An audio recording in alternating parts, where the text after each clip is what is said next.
আটকের 4 দিন পর দুর্নীতির অভিযোগে ইস্তাম্বুলের মেয়র এক্রেম ইমামোগলুকে আনুষ্ঠানিকভাবে গ্রেপ্তার দেখানো হয়েছে।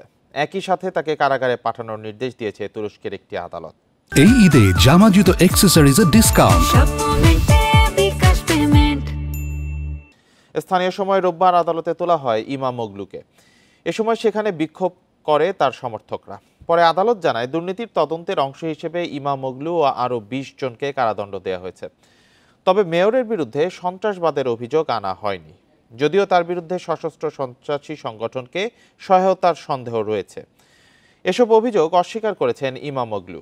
তুরস্কের প্রেসিডেন্ট রিসেপ তাইয়েপ এরদোয়ানের সবচেয়ে বড় রাজনৈতিক প্রতিদ্বন্দ্বী তিনি। জনপ্রিয়তাও এরদোয়ানের চেয়ে এগিয়ে রয়েছেন তিনি। বুধবার ইমামোগলুকে আটকের পর থেকে তুরস্ক জুড়ে বিক্ষোভ চলছে।